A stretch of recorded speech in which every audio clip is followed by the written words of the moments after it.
incredible. I mean, really, it's just the revamp. Oh, hey! Hi! It's me, Wilma Fingerdoo, with this week's review of RuPaul's Drag Race Season 10, Episode 5. And all I can say is, Jorge, drink me! Oh my god, did you make... This is the best thing ever. This is Theo's sloppy kiss. It's raspberry juice, vodka ginger beer, not raspberry juice. He crushed, look at the seeds and everything. I don't need floss after. This looks a little less red than Theo's though. Okay, that's because there's more vodka in it. So, what an episode, seriously. We started it off by saying bye to Mayhem, and then right away, we got sucked up into the drama that is Monet. Poor thing, in the bottom twice in a row. And the worst thing about something like that is it's a spiraling situation. You can't really pull yourself out of it in most cases. So I was worried for her this episode. I thought she'd get too far into her head and it would block all of her attempts. That said, Cracker was also all up in her head over the fact that she's not won a challenge. She's been close. She can smell it, she certainly can see it, but she hasn't felt it. She hasn't got her hands on it and given it a little squeeze. And there was Ru with this week's mini challenge, which was a little weird for me. I don't know, you're sitting on a secret.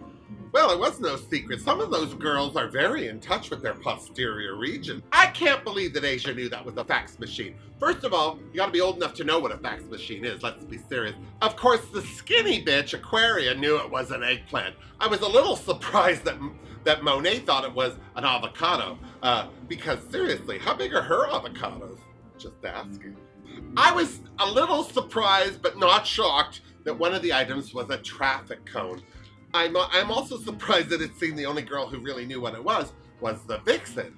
That's what you call poking the bear. I'm gonna say that Monique being able to identify a pork chop had more to do with her nose than with her bum. And if I'm lying, then she got a talented ass, I'm just saying. Cameron, speaking of noses, also knew he was sitting on cake. Of course, then he sat on cake, I'm just saying. Also, he knew that they were marshmallows. I don't know. It's probably the lumpiest his thighs have ever been, I'm just saying. And did anyone else think that Blair St. Clair was a little too eager to be sitting on a slab of bacon? Is it just me? She just seemed to be hoping that that's what it was. Of course, it was just fish. And for someone who's not slept with a woman, I can understand why she'd think it was pork. I personally think that Asia won because she knew what a fax machine was, seriously. Then it was on to this week's main challenge. RuPaul told them all that they had to get ready for a DragCon panel, which they had to pick themselves. Of course, nobody wanted to pick Monet, or at least that's what she felt. Because Eureka was all over Monet. She thought, you know what, I'm a talker, she's a talker, and there's Cameron. Nobody wanted her either, she's quiet. But Cameron's only quiet when she's out of drag. Once she's got that face painted on, she's a hoot and holler. So I really felt that they were going to be the DragCon ninjas. They were going to sneak in, no one to kill it, and then sneak the hell out, which they did. I was also excited for Cracker for this, but as we saw with her team, which was all about hair, that wasn't the case. The other panel was makeup, face, beauty, face. And I just want to say, the minute that Asia said she worked for Chanel, I was worried. Chanel is very clean. It's like you're not wearing makeup. That's not drag makeup. So I was worried for Asia. I thought it was a little ironic that the other girls thought that Team Eureka would suck balls. And I mean that in a competition kind of way. They immediately dismissed Monet because she'd been in the bottom twice, forgetting that she's got a lot of the uniqueness, nerve, and talent that most of those girls don't have just out of the gate. Eureka, who they think, especially the Vixen thinks, talks too much. How is that a bad thing at a panel? And Cameron, this is the thing, people dismiss the quiet queens. And by dismissing them, you're setting yourself up to be shocked and surprised when they kill it. Well, I knew they were gonna win the minute that they started talking about proportionizing. Now, here's the thing. I made this lovely polka dot outfit for this week, and I love a polka dot, but I would never wear a polka dot because I'm a big girl. That's a lot of small dots. I mean, you know, it could make it look like I'm coming right at you. And that's why I eschew polka dots on my frame. But then I saw this lovely jumbo dot, and I knew this was the right polka dot for me. It's all about proportions. The team I was most worried about, and rightly so, was the hair team, which was Blair, the Vixen, and Aquaria. And the reason that I was worried about this team wasn't for all the girls, it was the Vixen. Because this is the one thing I've had a problem with the Vixen this whole season, was her hair. It's always, it looks shake and go. And I certainly am not judging a girl for shake and go. I'm just saying, especially on RuPaul's Drag Race, you'd think she'd have one or two fabulous do's shellacked into submission, waiting in the wings. But no, it's always something, easy breezy, and doesn't speak wig expert to me. Of course, Blair St. Clair working in the theater's wig department, and Ms. Cracker just doing the wigs that she does. So every one of her wigs is spectacular. I knew those two would be all right. That said, after touring the workroom and checking on the girls' progress, Ru let them all know that not only would they be doing their DragCon panels in front of a live audience, but that audience would pick their favorite panel and their favorite queen, and that it would contribute to the judges' final decision. No pressure. Thank God Aquaria's pretty, eh? Seriously. Not only were her teammates worried about her inability to talk, but she also seemed to be very aware of her shortcomings. And I just have to say, that in of itself speaks volumes for someone like Aquaria. Because when you're young, Violet Chachki, and you're pretty, Violet Chachki, you tend to not listen to other people or even think what you're doing is wrong. So I was very impressed with at least her awareness of herself. Violet Chachki. I also started to sweat a little bit for Monique. I can't believe she's running out of drag. Episode 5. What is she? Adore Delano? Did she think she's going to be there that long? I'm just saying. That said, the fact that she brought fabric makes me not worried about the fact that she didn't bring drag. Because clearly, and this runway was a prime example of this, she knows how to sew, and she's not letting it hold her back. Seriously. And can we all just have a moment to be shocked and stunned at Cameron's before and after pics? I'm so serious. I always love seeing a muscle anybody, boy, girl, queen, king, doesn't matter. When they're muscly, and that's how I've met them, I just assume that's how they've always looked. And in some cases, they have. That's why we're not friends. That said, it was lovely to see that Cameron was just a normal person, no tattoos, but I was so sorry to hear about being with men that he liked who didn't like drag. And this is a common thing for people out there who aren't familiar with drag. It's very common for drag queens. And I have to say that I love a muscle queen. The bigger the muscles and the prettiest little cami loveliness, it just, to me, tickles me. There's a sexiness to it. I like that they haven't hidden their boy body. And this is why Cameron impresses me the most, because I expected, in getting to know her at the beginning of the season, that she would look like a muscle queen in drag. It is not the case. She has the most fantastic proportions, which is one of the reasons why I knew that Team Body Yaddy Yaddy was going to crush it at the panel contest. Seriously. This was a huge episode of Discoveries, eh? How heartbreaking was it to hear that Monet is closeted to her family as far as being a drag queen? I mean, I understand her family's in the Caribbean, from the Caribbean. A lot of these island communities are not receptive to drag, certainly not receptive to gaiety and all its fabulousness. And it breaks my heart when somebody who does what they do so well, like Kimchi, for instance, as well, doesn't let their family know how fabulous they are. Because I think those people go around, that's rude! So rude with the motorcycle when you're trying to be a flower.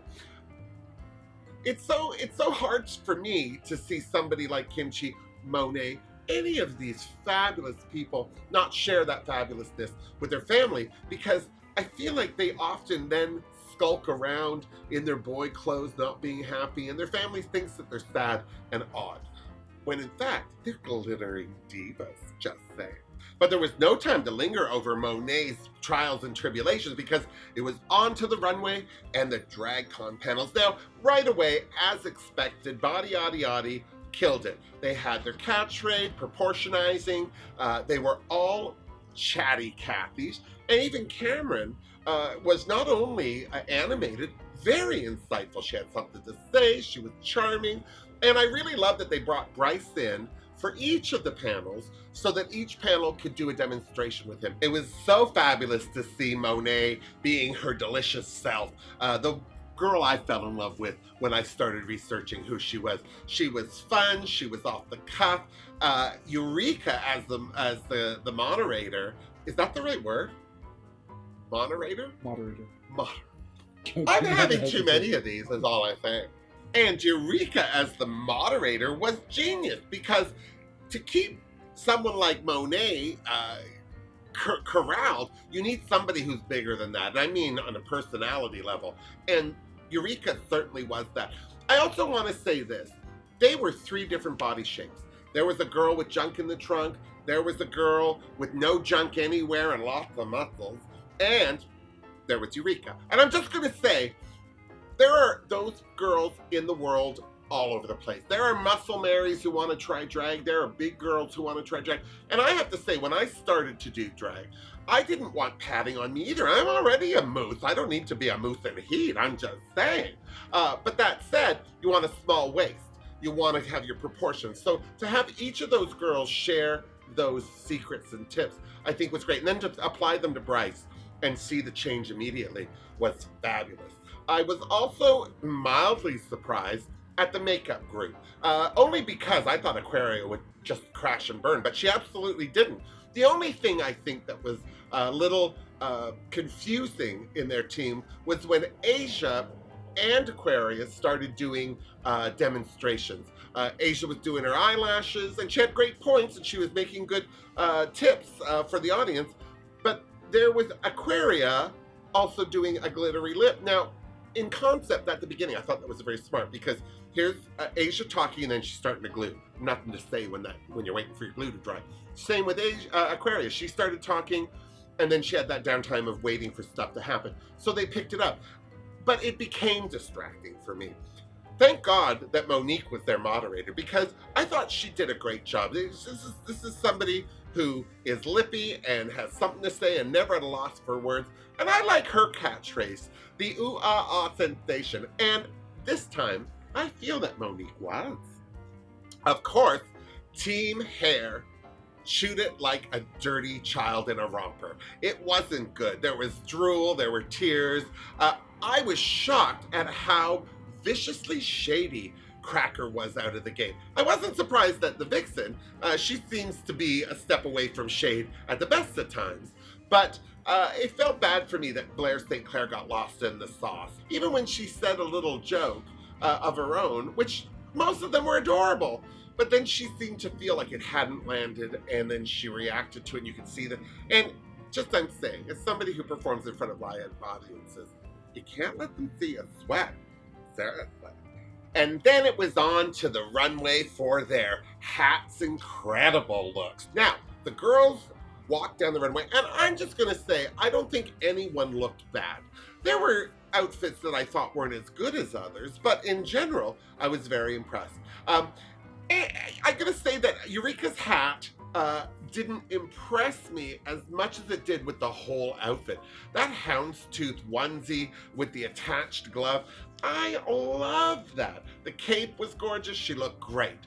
Another girl whose hat was okay, but better with the outfit was Aquaria. I really liked the look, the rabbit, the ears, the hat balancing on the ears. I thought that was all very clever. Did I like her hat? No, I have one of those at home myself. It was all right. I don't know. But the look was flawless. Of course, everyone oohed and awed for Asia's dandelion hat. But I just have to say, I thought she looked a little like an IKEA lampshade, just saying. Monique looked great. And we all need to have a moment to remember, she made that day. That outfit didn't exist before the runway. Ms. Cracker's hair hat, which is what I call all my wigs, was fabulous. And let's just be honest, That whole outfit saved her. The two girls I wasn't that impressed with, and I'm sorry to say, was Monet with her church lady hat, although I loved that look. She looked great. I'm not saying she didn't look great. That was another look where the outfit sold it for me. The hat, it was all right. Would I go to church in that hat? Yes. Would I wear it for a drag show? Probably not. Also, Blair and her My Fair Lady, Kentucky Derby, big hat, going to the cotillion realness was lovely, but it wasn't great. And it certainly didn't help her from being in the bottom two. And again, on the undertone of discoveries and disclosure, she dropped a bomb on us. You know, they said in her critique for the panel that she was so sweet and she was almost too sweet. Ross even said if she were a dessert, he wasn't sure he'd order her because it might be too sweet. And then she said that she comes from a very dark place and then told us where that place was. Of course, my heart broke for her. I felt awful. Bless her. The other girl in the bottom two, of course, was from Blair's team, the Vixen, because her team was in the bottom. The team that was safe, of course, was the makeup team. They did all right. Their looks were good. And the team that won, of course, was Team Body Yaddy Yaddy. And the queen that won the whole challenge, Eureka. Second win, first queen to win a second challenge. Well done, Eureka. Way to come back from season 9 and from 2 episodes ago. I think it was also fabulous for Monet to be in the top with her team, because after 2 near misses in the bottom, she needed a boost, and this was exactly the one she needed. That said, the minute it was announced that Blair was in the bottom with the Vixen, I knew who was going home. No offense to Blair. She doesn't scream death drop. She doesn't scream power splits. She doesn't scream. She's very calm, cool, and collected.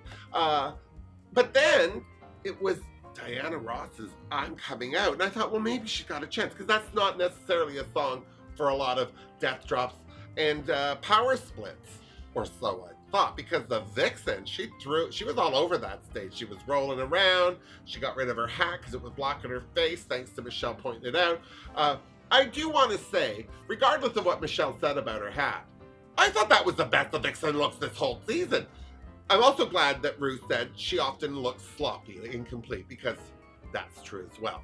Well, sloppy or not, she killed that lip sync, especially after she whipped out that air trumpet, which apparently is a step up from an air guitar.